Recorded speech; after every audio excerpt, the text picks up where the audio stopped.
What's going on, everybody? Welcome here on a hump day, February 17th, 2016. Going back old school, actually. For those who don't know, a lot of the episodes of the Pro Wrestling Experience were done here on YouTube before we even got to radio.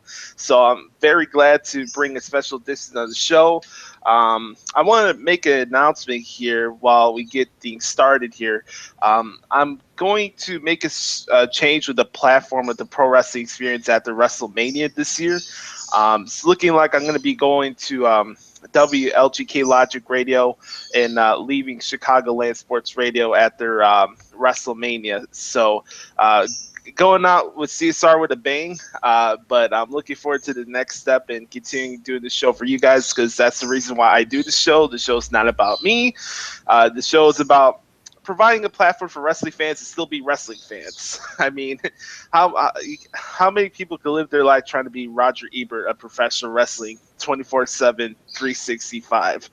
So with that said, I'm excited to be here. It's a Wednesday, a hump day edition.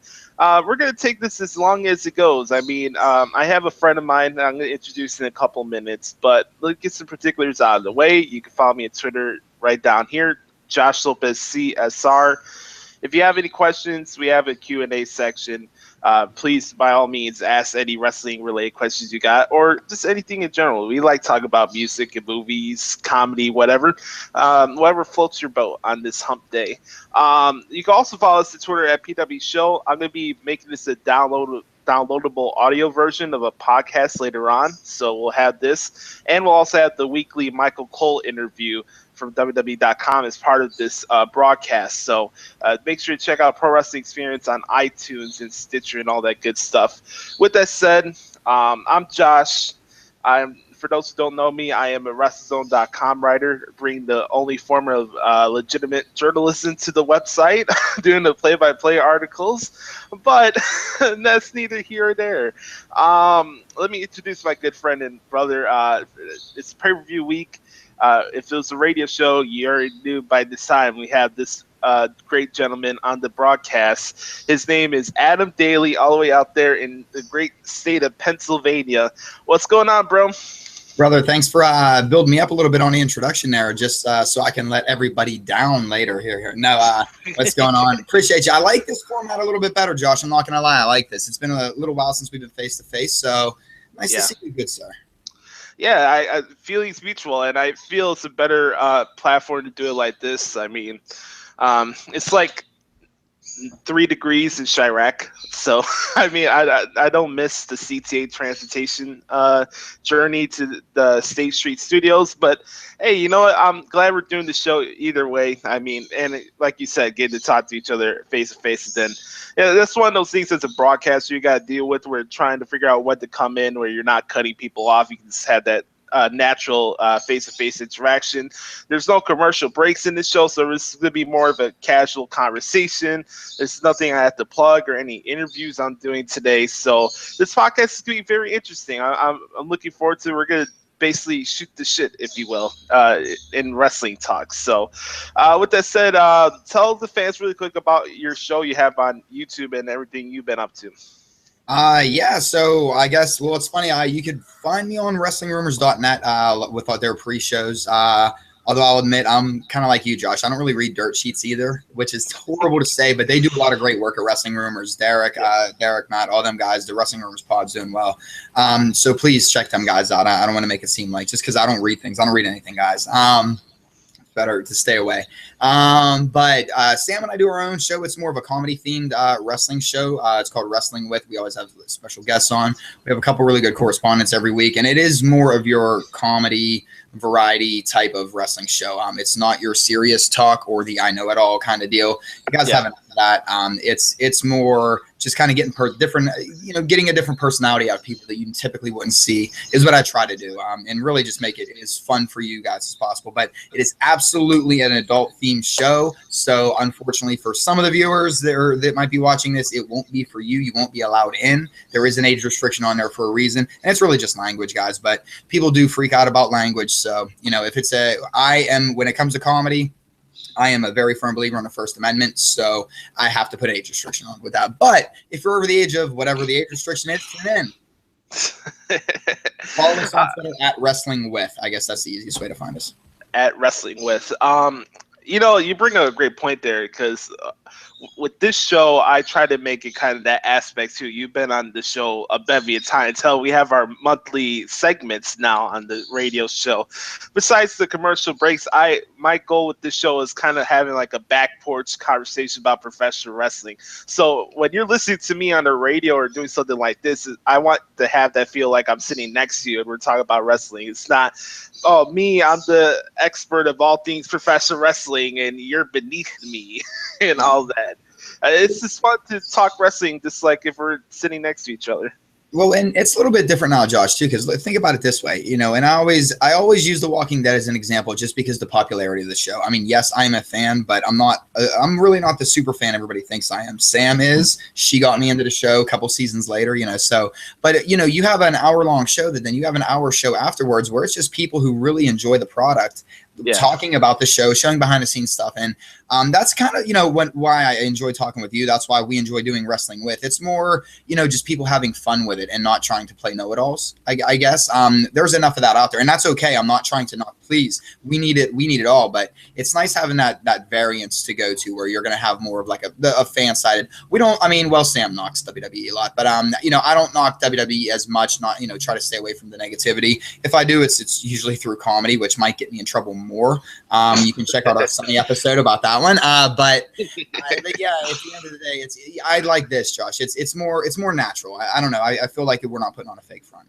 Yeah, absolutely. And I don't think Sam knocks WWE. She's just a natural born healer. It comes off with the family. It is what it is. And our normal crew that we typically have, we're very fortunate because Pat is he's so passionate about WWE, and that's why he's so critical about it. And then I have Ronnie, who has been in the indie scene for quite some time, so he's become somewhat jaded with the industry. So it's funny seeing kind of getting them two back and forth, and then with Sam, it's a really fun show. Yeah, check it out, Wrestling With on Tuesday nights. While I have to endure torture covering Impact Wrestling, you could enjoy at least some comic relief on Tuesday nights. Don't worry, brother. In a couple of weeks we're going to go on a little bit early, so somebody can make a guest appearance if you can read between the lines there. Yes, sir. Yes. All right, let's get this bad boy started. Like I said, we're going to be talking about FastLane, which is coming up on Sunday. I'll be doing the play-by-play article. I'm looking forward to that on Sunday. Also going to talk a little bit on the program about the importance of paying attention to the little details, but also at the same time looking at the bigger picture. And we'll talk about SmackDown, which I feel continues to be the most underrated wrestling show in the business today. Just get some general, maybe some fancy booking stuff about WrestleMania. I see John Cena tweeting out there, teasing the fans about gambling and taking risk and all that. We'll get into that as well. But at the same time, we'll maybe bring in some music talk. Adam, anytime I have Adam on, he always has something to ask me or get on my nerves about or get me in a rant mode. So it's going to be fun. I'm looking forward to this. So let's get this bad boy started. How much Raw did you get to see on Monday, and what was your thoughts on it? I watched the whole thing.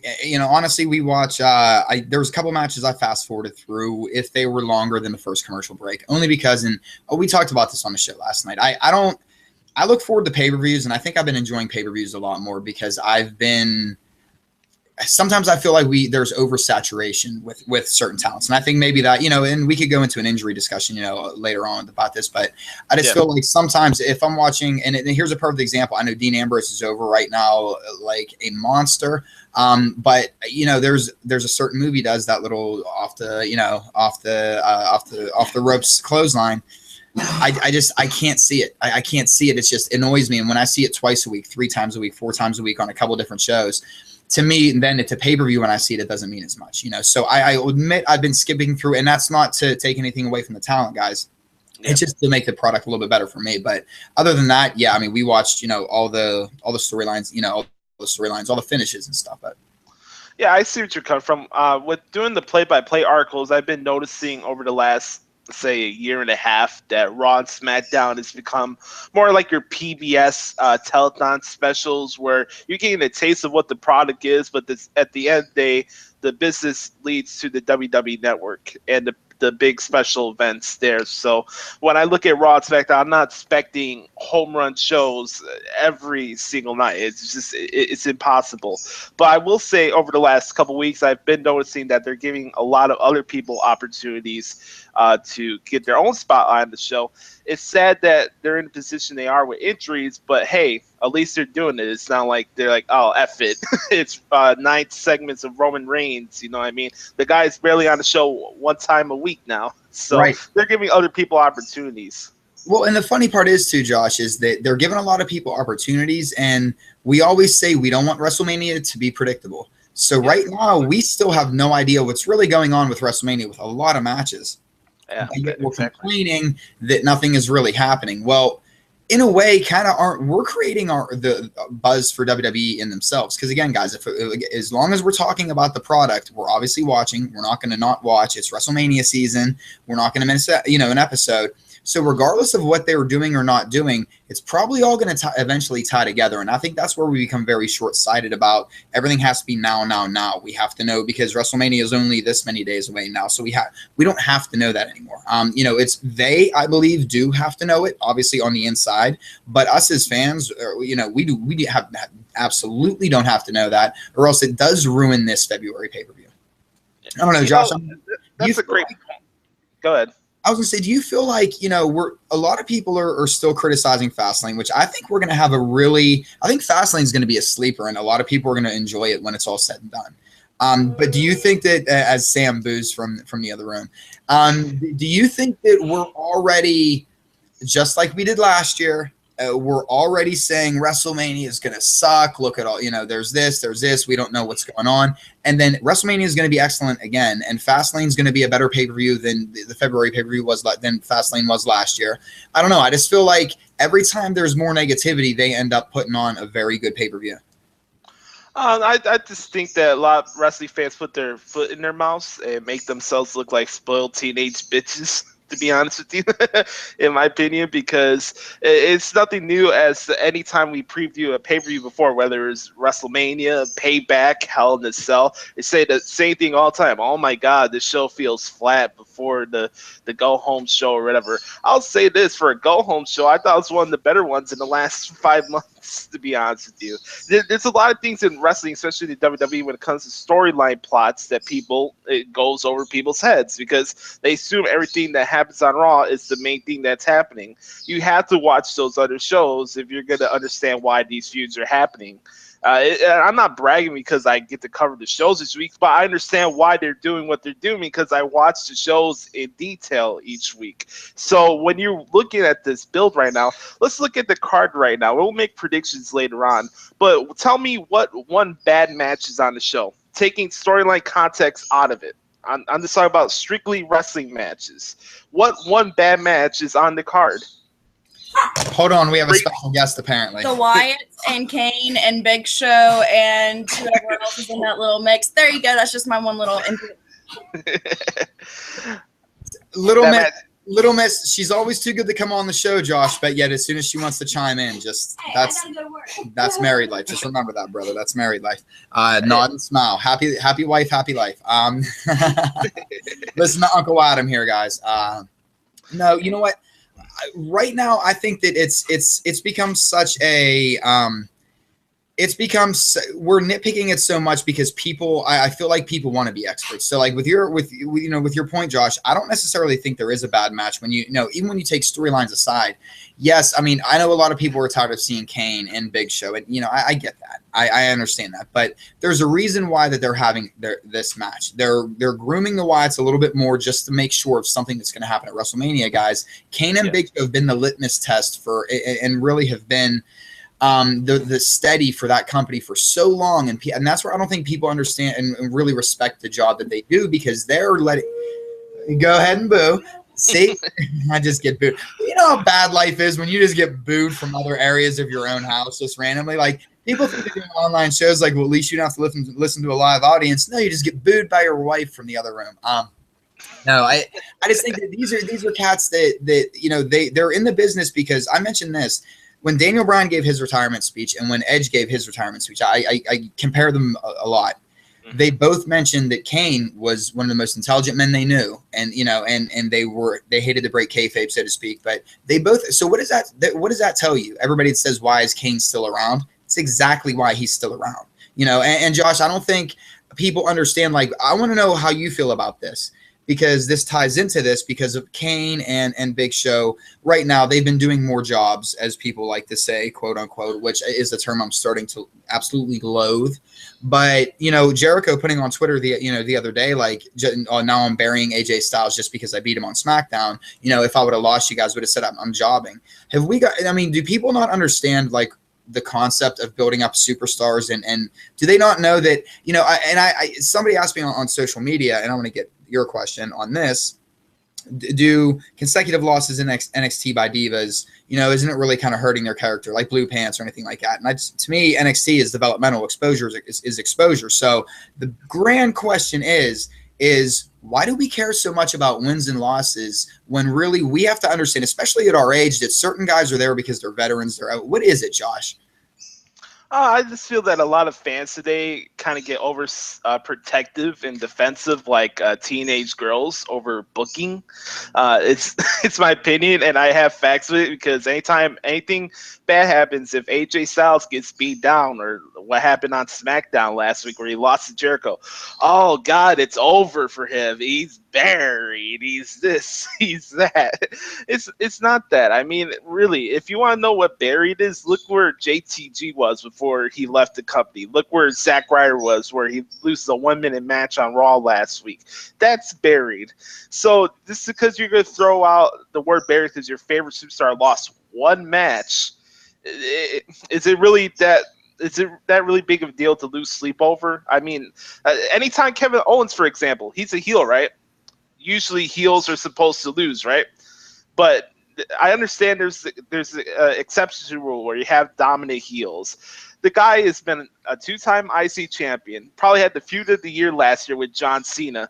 But any losses to Dolph Ziggler or whoever who on the roster, oh, this guy is done. He has to go back to NXT. He's done. It's ridiculous. Wins and losses do not matter. They don't. Here's the kicker too. So say Styles would have beat Jericho again. Okay. Yeah. Why would they even wrestle at the pay-per-view then? Yeah. What's the point?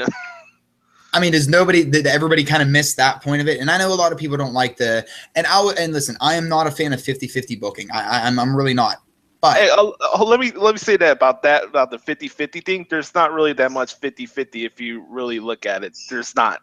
Because people only assume what they see on Raw is what actually happens on television. There's not that much 50-50 booking. SmackDown has been much different, and I'll admit I didn't watch SmackDown for the longest time. I did miss last week's, but I've been keeping up with SmackDown a hell of a lot more this year than I have in previous years. SmackDown has been really advancing, those mid-card storylines, but I feel like when, and you're right, there really is no 50-50 booking, but this is one that it does make sense to have 50-50 booking because it's a brand new superstar that's coming in. There has to be some sort of trade-off to get that third match. So I think when fans are like, oh, so this is the one feud really right now that we can say has been booked 50-50, so that everyone, boom, flips out about 50-50 booking. And this is really the only, other than, because really Del Rio and Kalisto, Del Rio's kind of been getting the better of them all the time. Well, in tag team matches he has, but when it comes to the singular feud, Kalisto won like 3 matches before he got the U.S. title, and then he had that one loss to Del Rio, and then he got it back at the Rumble. So is it really 50-50 from that standpoint? These people look into too much of the minute details about Raw. It's a telethon. It's not, Raw's not a pay-per-view. There's not really that much of a consequence that comes with each week on television unless there's a number 1 contendership match, or even like this past Monday where you had that 5-way match, which I thought was really, really good, and I'm happy to see Owens get the title back. I thought that was a really good I thought that was the best way you could get the title out of Dean Ambrose's hands. Yeah, I agree, and I think that the only way, honestly, Josh, that's the only way that I think that they could have taken the title off him without, and again, weakening him. And even though it wouldn't weaken him to just old school, and I brought this up last night, dude. When I grew up, we knew that, okay, Mr. Perfect had to drop the IC title to get to that next level if he was going to end up, facing Hogan for the championship. I always use Mr. Perfect, guys, get over it. But it was the same with Savage. It was the same with Bret Hart. It was the same. You had the Intercontinental Championship, you drop it, you help get somebody else over as you're climbing the top. It doesn't hurt you.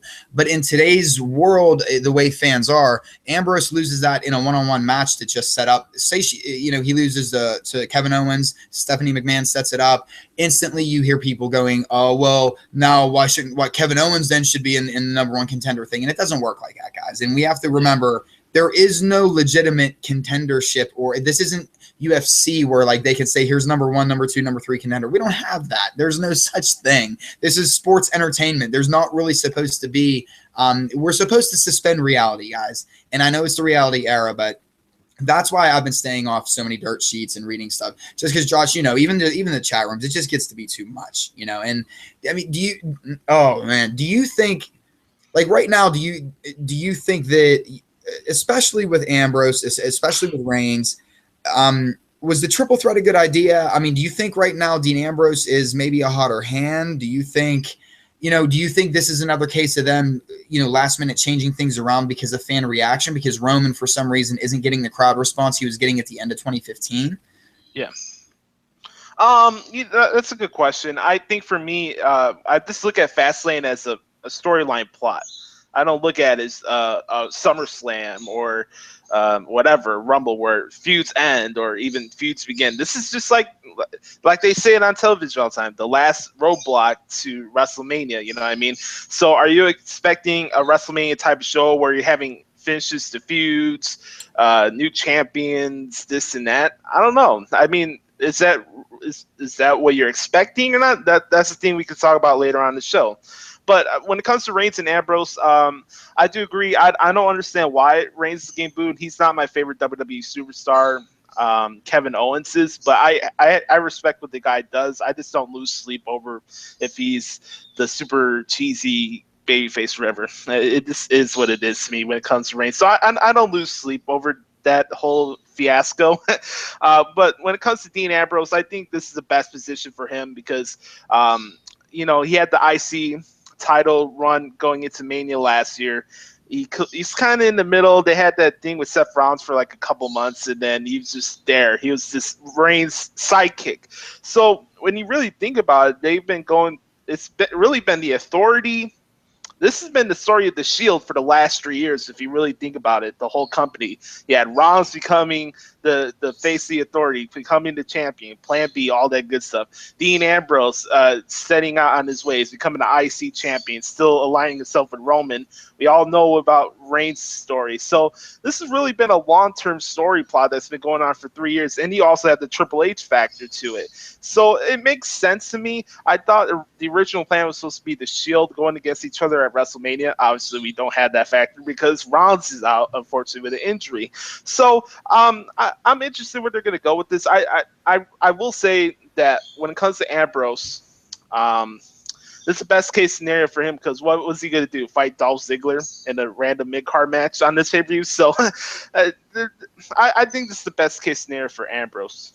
Now, do you think though that if Ambrose would have just dropped the title to Kevin Owens one-on-one, people would have like just tripped out, like, oh, you're just making Dean Ambrose like without seeing the big picture?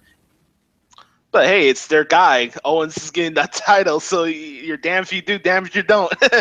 Don't you? And I love that WWE's been doing this. This is one of the little like things that I don't, one thing I loved about the Rumble was Kevin Owens eliminating AJ Styles, and then Sami Zayn eliminating Kevin Owens because you're kind of pinning all the little internet darlings. And listen, I'm one of those cats that loves the indie guys, So for me, those are nice little trade-offs that I like to see. Plus, it really kind of it doesn't interfere with certain, I guess, groomed superstars, I guess, so to speak. And I don't mean that in a negative way by any means towards any superstar, but I don't know, Josh. I want to do something real quick that we do on our show before pay-per-views, and just because I want to dip into your creativity real quick, okay? Alrighty. We do a thing called Make a Case, where what I do is I just basically force somebody to one of our panelists I forced to make a case for somebody in the pay-per-view to win the match, even if it's they hate the person or the character, we should say. If they don't believe it's going to happen, we know whatever. So, like, for example, I would say, Josh, please make a case for Roman Reigns to win #1 contender. Go. It's what's best for business, Michael. It's what's best for business, Michael. I like it. Nice and simple. Now, let me flip it on you. Make a case for Dean Ambrose. Dean Ambrose, he was the last guy to go against Triple H in a Rumble match. For casual viewers, you see those are the last two guys fighting for the championship. It would make sense to see Ambrose getting the title shot against Triple H at WrestleMania. So if you just want to go the casual viewer standpoint, you could make a logical reason as to why Ambrose should win the match. Monkeys in the truck. Bless you. Just got to talk to the monkeys in the video truck real quick. Let me hear about that one later. So, all right, now Josh, make a case for Brock Lesnar. The Beast. He's the attraction. He's the biggest attraction in all of professional wrestling right now. Box office, I know we've seen Triple H and Brock Lesnar a bunch of times. Undertaker and Triple H had multiple Mania matches, so why can't Triple H and Brock Lesnar have multiple Mania matches? Now, make a case for this damn fine Arizona grapeade that's great, that has antioxidants and no, and the reason why I do that, guys, and the reason why we do that, I just wanted to see, what he would have to say for because, I think a case could be made for all three guys. I think there's a smart way to go. I think there's Josh, let me ask this. Do you think that there's any way we see a triple threat at WrestleMania?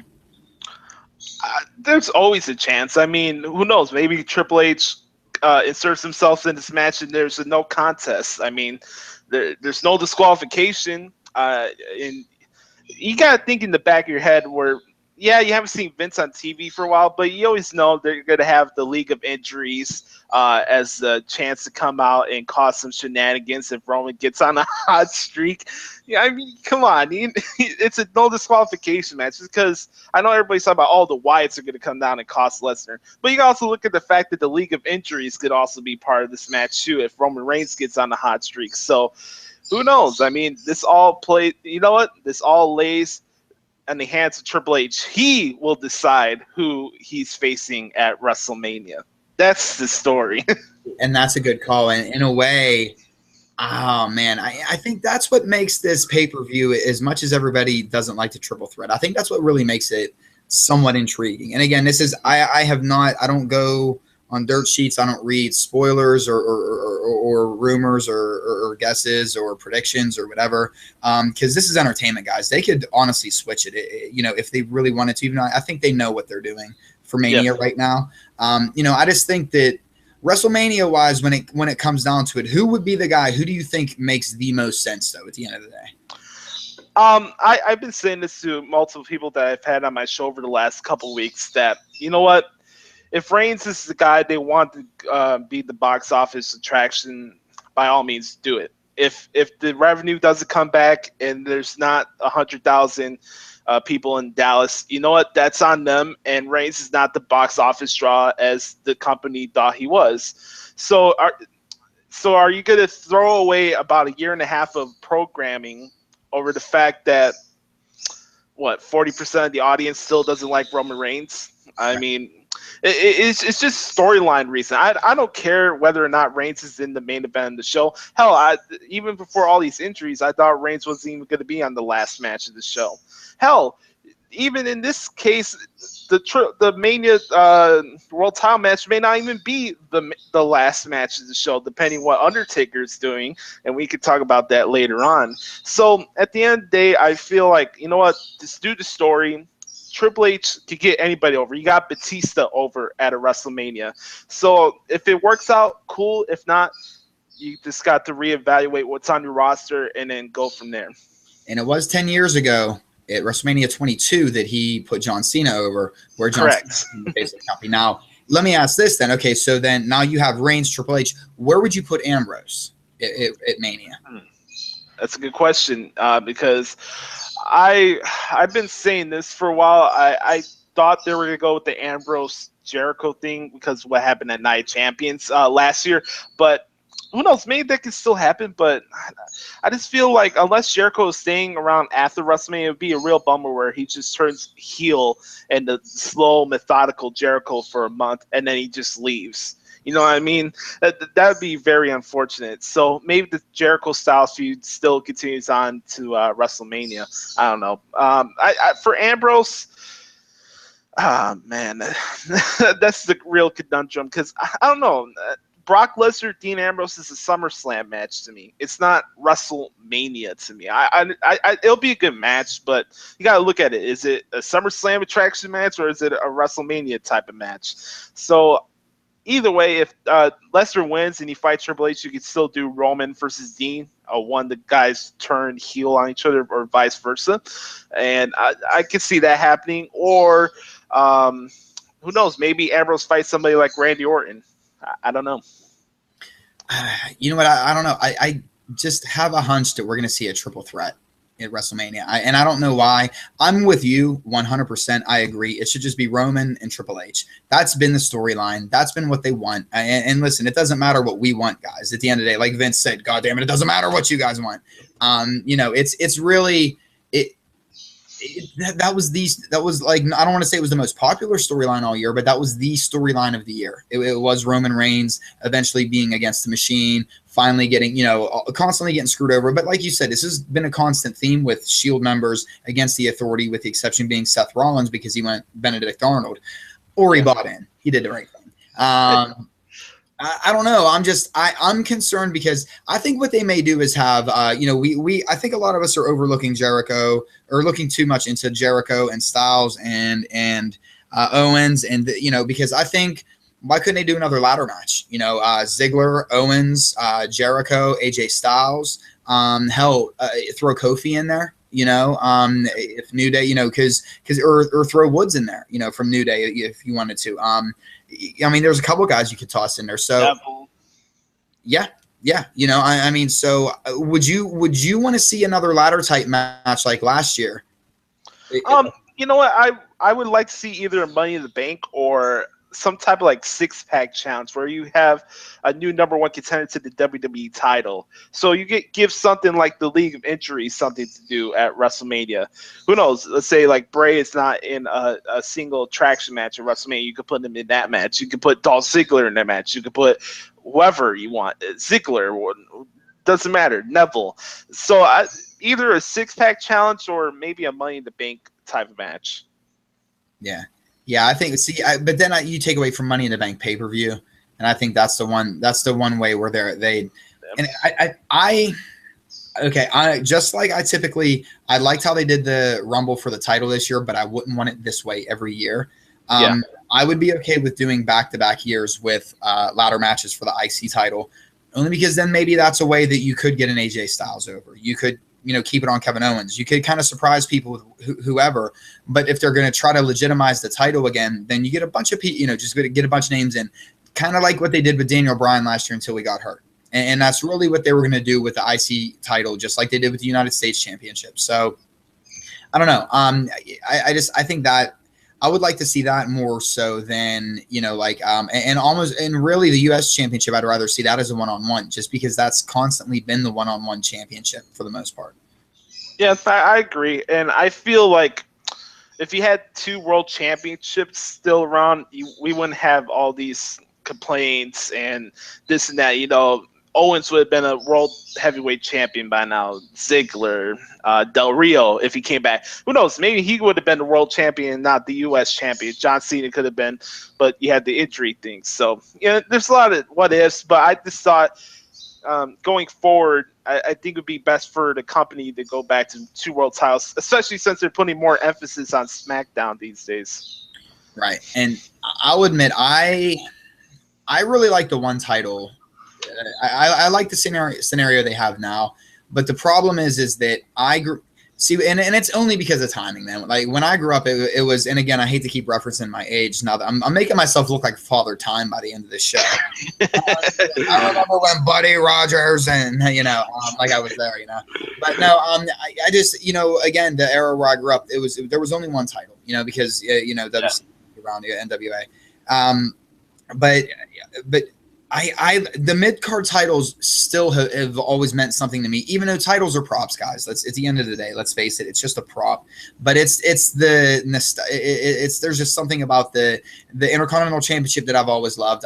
I like what they did with the U.S. Championship, and if they were to solidify those on bigger names, I'm okay with just one championship. The problem is they started to with Cena, then they couldn't help Daniel Bryan's injury, but I think that they really have to solidify those mid-card titles and I'm sorry, Kalisto isn't big name enough to make me care about the United States Championship like it was when the guy that we're all supposed to hate, indie wrestling crowd, when it was on John Cena. Let's face it, we cared a hell of a lot about the United States Championship, and that is because of John Cena, and his name is John Cena.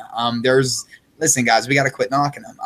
And Josh, I mean, I don't know, like, I don't know if they put, like, say, the Intercontinental Championship on a Ziggler or like Intercontinental Championship, they stayed on Owens or an AJ Styles. Maybe Ziggler took the U.S. Championship, something like that, made it into more of like the TV Championship. Would you be okay with a setup like that versus having two championships? I like that scenario. I just feel like if you have a TV title match, it gives it a logical reason to have rematches on Raw or SmackDown, so you could do that. At the same time, when it comes to Del Rio and the whole U.S. title picture with Kalisto, I do think it's a pre-show match, so we can get it out of the way. We'll make predictions before you have to go, but I will say Del Rio probably get his title back on the pre-show this Sunday. It's the best case scenario for him. Who knows? Maybe AJ Styles takes on Del Rio at WrestleMania. That's not a bad idea, you know what I mean? I just feel like Kalisto will go back to the Lucha Dragons and they'll have some like tag team gauntlet match instead of just your typical Fatal 4-Way match at WrestleMania. You have the Golden Truth, you have the Social Outcasts, which I love. Their trolling factor is just amazing. They're amazing. The New Day, the Usos, you could thrust in you get those white boys something to do and actually get a title shot now. So I like to see a tag team gauntlet, but going back to U.S. title point, I think it goes back to Del Rio. John Cena, we'll get into that coming up next, but John Cena could have issue with who I think is going to fight The Undertaker at WrestleMania, and then who knows, John Cena could immediately go back after the U.S. title at the WrestleMania. So either way, they made the best they could with chicken shit. So I'm interested to see what they're going to do with the U.S. title at Mania. You know what? I think it just goes back to we go in with such a cynical attitude. As you kept hearing, my lovely and beautiful and positive wife just kept booing this entire time. No, but I mean, I think that's the problem. We go in already thinking, well, this pay-per-view is going to suck. Well, then yeah, the pay-per-view is going to suck. If we just go in just with an open mind, I thought that I still stay. And this is not me being like a WWE shill or anything like that, guys. It's just I think the pay-per-views have been solid because that's what they want. They want the network subscriptions. Josh, you hit the nail on the head. The only reason why Raw and SmackDown are still around is because they need those television advertisement money. It's all about that cash, baby. You know what I mean? And past that, they want network subscriptions. That's what shows things to investors. That's what because again, we have to remember that WWE is much different. We have to treat them different than every other wrestling company in the world, because they were a publicly traded company, guys, and that makes them adherently different than any other wrestling organization. So we have to look at it as such sometimes. And I know we don't want to, and I know it's hard to, but in a corporate world, it's a world of difference. We'll leave it at that. And I'm not saying that's a good or bad thing, but it is what it is. You know what? I will agree with one thing with Sam. You don't have to change the pay-per-view name for FastLane, but you can still have the Elimination Chamber on there. I still feel that you can still have the Elimination Chamber match, but you don't need it as the gimmick pay-per-view. It definitely works for on the road to WrestleMania. That is the best thing you've said all day. Sprinting from the other room. Okay. Thanks. Biggest. Hey, Adam, you've been consistent on that point about the pay-per-views being good. And I said it earlier at the beginning of the show, Raw and SmackDown are your PBS telethon things. You're getting a sample of what your product is, and you're trying to convince people to get the network to check out the special events. So. And Josh, and think about it this way. We get 12 pay-per-views a year. Sometimes, they gave us a couple extra special events last year. But let's look at shows like Dexter, okay? Breaking Bad. Yeah, I mean, I think Breaking Bad was 12 episodes a year, but I know for a fact Dexter was 12 episodes a year. And when you look at it, that's your 12 pay-per-views. The rest of them are in between stories. It's little bits and pieces, but it's about the 12 main chapters, which basically are your pay-per-views. And we have to look at it more of and remember that it is a story versus actual. Yes, it's athletic competition, guys, but the storyline factor that's why it's sports entertainment. So they're telling a year-long story. There's so much to write. Raw isn't going to be 5 stars every week. SmackDown isn't going to be 5 stars every week. But I will say this, SmackDown has been very good lately.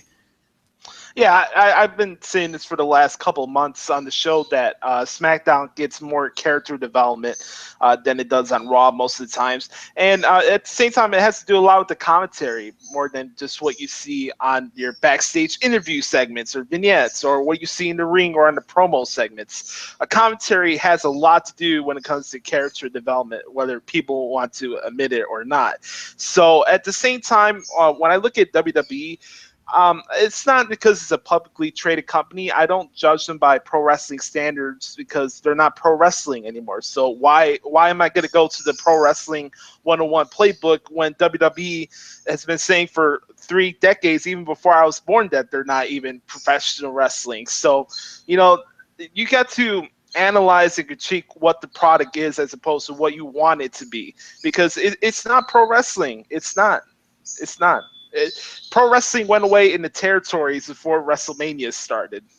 Well, I think you still get it in the independent scene. New Japan. Yeah, I agree. I'm not taking anything away from the independents. I love going to indie shows. There's one here in Chicago called AAW, which I love going to. There's been a lot of great talents that have been going there for years. And I've been fortunate to have a lot of guys like Eddie Kingston and Shane Hollister on this show. And they're great guys. It's a great company. I like the indies.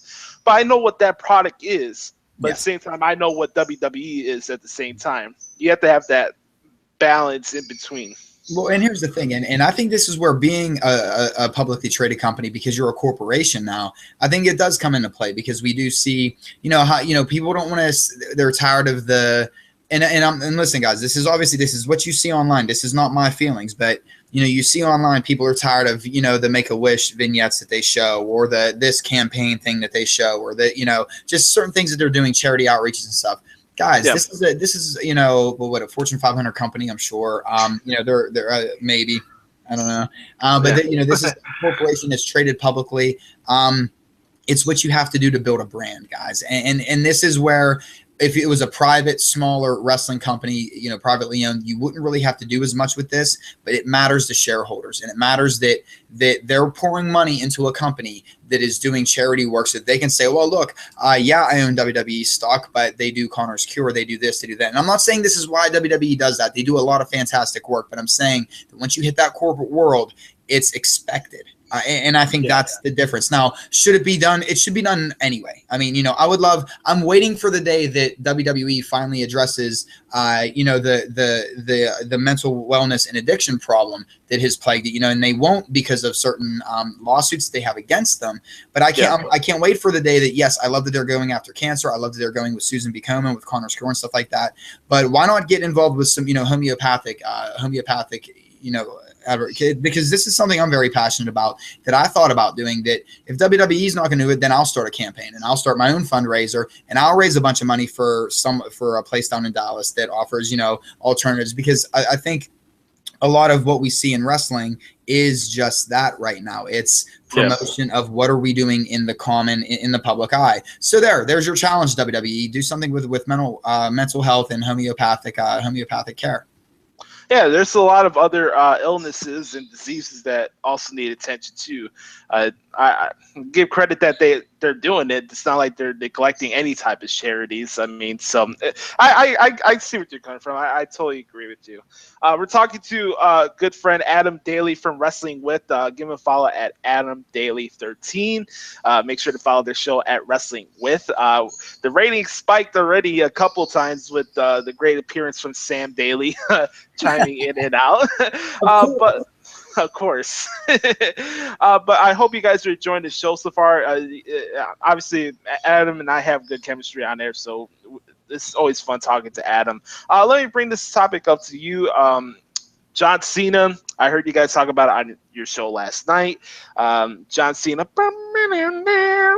By the way, check out Vigio, the Dawn of the RKO, the Batman v Superman video with John Cena at the end. Number 2 is fantastic. It's so good. It's so good. It's everything they do now with the Randy Orton RKO and everything. Instead of getting rickrolled, you're getting John Cena. I think it's the funniest thing in the world. I really do. It's one of my favorite internet jokes right now is getting John Cena. I don't know why. I'm a big music freak, and I used to hate that song, but I like trolling. So when I hear that come in those videos, it just kills me every time. Oh man, John Cena tweeting out he's doing some squats. He's using weights over 100 pounds already on bars. He's saying he's willing to take risks and gamble and this and that. Is it? Are we looking too much into it, or are we actually going to see Super Cena back at WrestleMania this year? I'm just gonna write something down real quick here for you, Josh.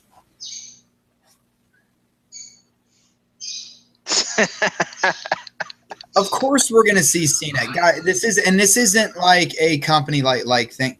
This is just John Cena just busting his ass trying to get back for the fans, guys. This is John Cena taking a gamble, and here we go again. Do all you want. Keep hating on the man, but John Cena is doing this for the fans. If he's taking a gamble, and here's what I think, Josh, you hinted upon earlier about, maybe after WrestleMania he goes out to the United States.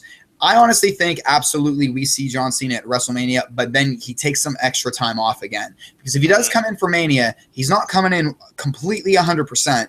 He's coming in for the fans. He's coming in for the event. He's coming in as a company man. He's doing it really for everybody but himself. When are we going to stop hating on this man and show this man some respect? I feel like he needs to cut a pipe bomb. Like, maybe he doesn't. Maybe he needs to turn heel and cut a pipe bomb. Like, just shut her up so she doesn't boo him anymore. You know what? At the same time, John Cena could also turn into a bad guy if he's fighting at The Undertaker. I know we'll never see it all. They got too much money into it with the kids and this and that. But Adam, you know me. I'm not a John Cena fan. I'm not. It just is what it is. But I respect what he does in the ring, and have been fortunate enough to be in attendance for great matches that he's had over there at the Rosemont Horizon. I'm not saying Allstate Arena. Got to get your facts straight. Rosemont Horizon. John Cena versus Cesaro last year. A phenomenal match. CM Punk, John Cena. Everybody knows I'm a CM Punk guy. This is probably one of the biggest matches I've seen in wrestling since Rock and Austin. So when you look at John Cena, whether he shows up or not, it is what it is. I'll be rooting for Undertaker because Undertaker is my all-time favorite wrestler. But when you look at box office attraction matches, Undertaker and John Cena has been a match that people have been talking about for almost 10 years now, when they had that tag team match back in 2008. So it's still one of those matches that needs to happen for wrestling history's sake, but that doesn't mean I'm going to root for John Cena to win that match. He may win, and it is what it is, but I want to see Undertaker against John Cena, and I got to thank our friend Sam Piopo commenting and asking about John Cena's health ability going to WrestleMania. So I hope it does happen. Don't you think, and let me ask you this, Josh, don't you think this is kind of Cena versus Taker is a win-win for WWE, I think, in two ways, too? Because, number one, yes, absolutely, people do want to see that match. It's been talked about, and it hasn't happened at WrestleMania yet. Eventually, we need to see Taker and Cena. It's two Goliaths going at each other. It's again, the box office draw. But on the flip side, how many people like my gorgeous, beautiful, and humble wife do not care about Undertaker anymore, do not care about John Cena anymore? And if they're going to take a bathroom break during one or both of those matches, you make them do it during that match. And I hate saying that, but I will promise you that if Cena wrestles Taker at WrestleMania, if you leave your seat during the match, you're probably going to be disappointed. It wouldn't be the first time I left a Taker match during WrestleMania. Just saying. You know, Randomly getting like sound bites that. But I'm biased because I'm an Undertaker fan. He was the first superstar that drew me into wrestling. So I agree with Sam. I'm not going to be rooting for John Cena, but at the same time, you can look at it as a win for the fans. You give fans another reason to boo John Cena, and you get to see The Undertaker back at WrestleMania. So I think it's a win-win for the fans too. And that was my point with the joke of it too, because there are a lot of people who are just like, oh, I'm tired of Taker, I'm tired of Cena. Well, then you know what? There you go. They're in the same match now. You don't have to watch it. So shut up and go to the bathroom. And they won't be around for another 8 months. Yeah. So for how many people are saying they don't want to see this match, I promise you, when it's all said and done, they're going to be glad that they watched it. That's all. Yep. Before I know you have to leave pretty soon, Adam, but let's get into some FastLane predictions.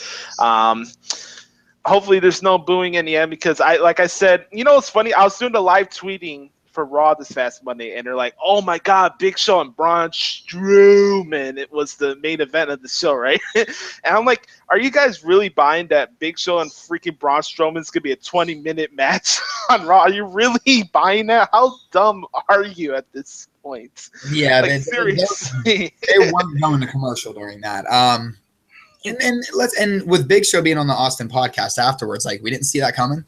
Really, guys? Come on, guys. We're supposed to be better than this. My 6 picks up on stuff like money. Money. Anyway, speaking of that, I guess we could get that out of the way. Like I said, I don't think this match is going to be lasting that long either. This is about getting the Wyatt family over, and maybe I'll talk a little bit about the Big Show podcast because I don't know if you've seen it yet or not. Before we let you go. You haven't seen it yet, Adam? I did not see it yet. No. I've watched his documentary before, but I haven't seen this one yet. And the one thing I will say, without seeing, is that, you know, the big joke is that Big Show cried like during this too. Yeah. I mean, no, but he has like his story's rough, so absolutely, yeah. I would get emotional too. His story's rough. Like, why are we making fun of this man in a genuine moment? It's not like he's on playing a character crying again. Well, I don't care. Like, he looks like a big baby. Like, there's no sympathy or empathy in the world anymore. This is why we have like Chirac and we have all this stuff, man. People with no compassion. No compassion. Hey, you know, I would be crying too if I had to get fired on TV by John Laurinaitis of all people. Hell, can I be fired at least by Stephanie or Vince? Yeah. I have to get fired by Johnny Ace. Vince of the future endeavors. Let's get this match out of the way because I'm tired of talking about the big snow. So we got Big Show fly back, CM Punk rip off now. Kane against the Wyatt family. Is Bray even in this match, or Braun Strowman just lays out everybody, then it's over? Because I don't know.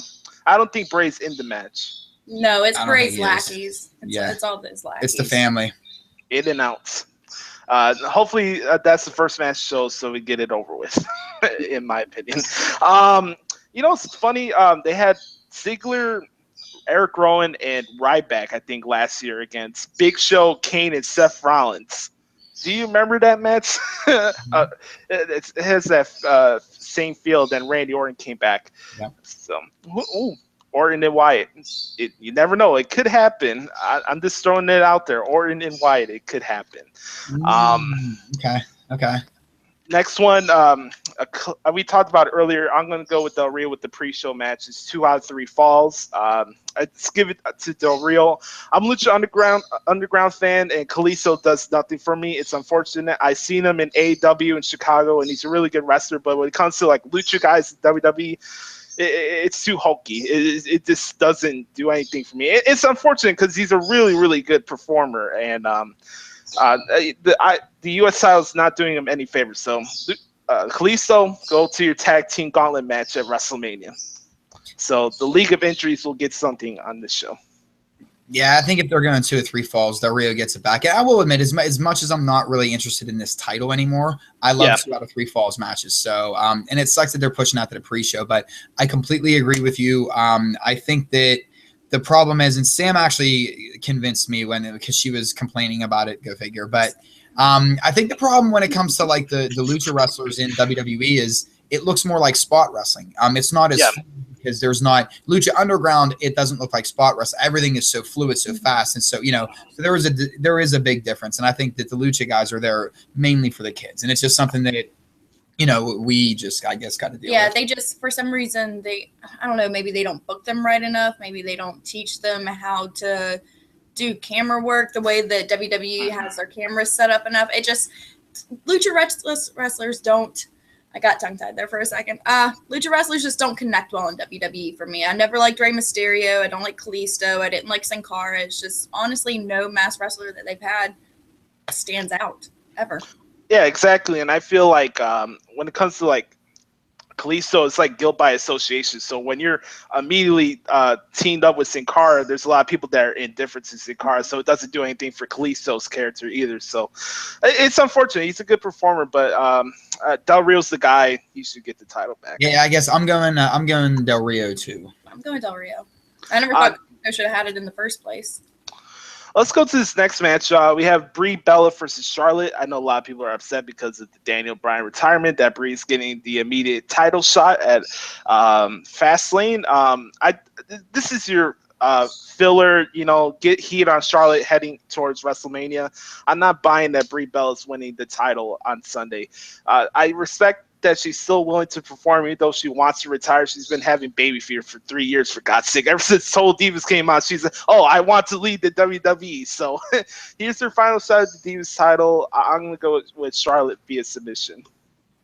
Yeah, I'm going Charlotte too. I'm on the same page as you. I think Brie's just retiring right after this. So that's the only reason why they're giving her one last big title match at a pay-per-view. And then she'll just gone to the wind for a while and never hear from her again. So yay! Daniel Bryan retired, so Brie Bella can go. Woo! No, something good came out of his retirement. You know what? I mean, obviously, I think Charlotte makes the most sense. Man, that is so rough. I'm just happy that we don't have to listen to Brie Mode anymore. Look at that. Get the book. As long as we don't listen to the Brie Mode entrance theme anymore, I'm okay with. She could run back to the other. I just wanted that song to go away. No, Charlotte makes the most sense, and I don't think there's any way that Charlotte drops the title. But I don't know. I mean, we keep talking about a triple threat at WrestleMania. Why not put Brie Bella in and make it a fatal 4-way if it's going to be her last WrestleMania? Just stop. Just stop the hate with the Bella twins. Stop. If you hate somebody that much, you're probably a fan. If it's going to be a triple threat at Mania, then it should be Sasha Banks, Becky Lynch, and Charlotte, not Brie Bella. Yeah, it's too late. They've been going with that storyline for 6 months with Charlotte and Becky, so I don't see it happening. Right, yeah. I'm just thinking that Brie would enter Nikki's spot because I have a feeling maybe there was a fatal 4-way initially set up because, yes, it was the 3 of them around Nikki Bella, and it's Nikki Bella's injury that's keeping her out of WrestleMania. So I think there would have been a fatal 4-way. I'm stealing a gimmick for you guys had on your old show on Spreaker. Keep it 100. New Day on the cutting edge with Edge and Christian. Best for business or no? Best for business. Greatest thing they've ever done. It's a reek of awesomeness. The absolute best segment from a pay-per-view ever, and it hasn't even happened yet. I heard you're cosplaying as Edge at WrestleMania this year. That's pretty cool. I'm looking forward to it. Yes, yeah. So you'll see me running around on WrestleMania Day in spandex, unfortunately, and I'm lightening my hair according to the boss over here. So, but Ace from the PBI guys, shout out, and Lou, you guys, I left it in their hands. So I am going as Edge this year, yeah. But it's going to be interesting. Look for us down there. Yeah, it's going to be pretty cool. And I think that it's better that the New Day are in this segment with that new show on the network that Edge and Chris are having instead of another Usos New Day match. It's like a million times these guys wrestled each other on pay-per-view already. So the next one here we have So we went over Del Rio. This one, Jericho and Styles. Ooh. I'm going Styles. Yeah, I think AJ Styles. Yeah, I'm gonna go with Styles too. Now, here's the thing, though: does Jericho go fully into Nick Bockwinkel mode on Monday, or is he still trying to play the mind games? Because I honestly don't know how long Jericho is staying with the company until after WrestleMania. I think that's the thing. I think he goes nuts. We'll say that. I think he loses to Styles. He goes nuts. We're gonna see, Jericho a la the Second Coming when he bashed Shawn Michaels' head into the Jeritron. I believe at the time it was a Jeritron 5, maybe 6,000. 6,000. Yep. 6,500 because of the replacement after he bashed Michaels in. But anyway, that's neither here nor there, Jerichoholics. I just think, and guys, I know we don't like this how this is going to continue, but to me, if they're going to continue a feud into Mania. Okay, then it's going to be one-on-one. Yeah, AJ Styles gets to win, but I'm still not convinced that there isn't going to be some sort of multi-competitor match for the Intercontinental Championship that one or both of these guys will be involved in. I'm going to go with this next one really quick. You have Dog Ziggler, according to Alberto Del Rio, versus Kevin Owens for the IC title. Now's the reason why we could actually see this match. You said it being there. These guys have good chemistry in the ring. I don't mind seeing them wrestle a bunch of times, but now you have the IC title on the line. Owens, I'm going to go with, it's simple. Owens is retaining on Sunday. Owens all the way. And then the final one here, Brock Lesnar, Roman Reigns, Dean Ambrose. Winner gets to take on Triple H at WrestleMania 32 in the main event. I'm not saying that's going to be the last show. That's still up in the air. That's not guaranteed. But for me, I'm going to go with the no contest, actually, because like I told you earlier, Adam, Triple H is going to decide who he fights at WrestleMania. So we could throw out the predictable Roman Reigns is going to bury Dean Ambrose and Brock is going to be laid out by the Wyatt family scenario. I'm going with a no contest, actually. We're gonna have some sort of double pin, or we're gonna have they're gonna bring something that people aren't gonna like. But I do feel like we're either gonna have a triple threat or some, like you said, there's a no contest, because I think we're already looking at like who's gonna win this award on Raw on Monday night. Because again, are they gonna present it to Triple H? Are they gonna present it to Vince? You would think it should be Vince, right? Yeah. But if it's presented to Triple H, that really, I don't know. I think there's something that's with that award, and I don't want to put a fingerprint. I don't know if we get a winner. I don't. I wouldn't be surprised if it was like a double pin, like both Roman Reigns and Ambrose pin Brock Lesnar at the same time. If it's not like that, then Roman Reigns is winning, and there's your WrestleMania match. That's plain and simple. I really don't see them doing anything too extreme, unlike, because you're saying either there's going to be no winner or a double winner. I really don't think that's going to happen. I think it's just going to be straight up Roman Reigns. Unless there's a triple threat, on the table in the writer's room right now, Roman Reigns, I think, is going over. Roman. Well, that's FastLane coming up on Sunday. A lot of times, a lot of people look at the cards and like, oh, this could be the garbage. This is going to be horrible. We'll see what happens on Sunday. I'm looking forward to covering the event on Sunday for WrestleZone.com. Like I said, legitimate facts on my play-by-play articles. I'm not reporting anything that's not true. So with that said, Adam, we're going to wrap the show right now, but anything you'd like to say before we head out? No. Sam? No, but I just like that I sneaked on here for a few minutes. Boo! Know yourself. Make sure. Go ahead, Adam. Yeah, I was gonna say follow her on Twitter at LadyNexus13. Follow me at Adam Daley 13. The show's at Wrestling With on Twitter. Josh, thanks, brother. This was fun. And we're gonna have you on a show here in a couple weeks too. We're gonna go on early just to get you on. I'm looking forward to it. It's gonna be a lot of fun. I want to thank you guys for coming on, taking some time out of your schedule to come on today. This is the first time I did a YouTube show in almost 2 years, so glad to get the rust off. I will be back on radio next week. But I want to appreciate everybody checking out today's show. You can check it out on iTunes. There will be an audio version of today's show, along with the Michael Cole weekly WWE.com interview mixed with it. So just check it out on iTunes and Stitcher. Make sure, like Adam said, follow Adam and Sam at Adam Daley 13, Lady Next 13. Check out Deadpool. Check out Zoolander, which I saw last night, which was phenomenal. Zoolander was great. And also check out The Walking Dead as well. So with that said, for Adam, Sam, my name's Josh. This has been the Pro Wrestling Experience here on ChicagolandSportsRadio.com. And we'll talk to you next week.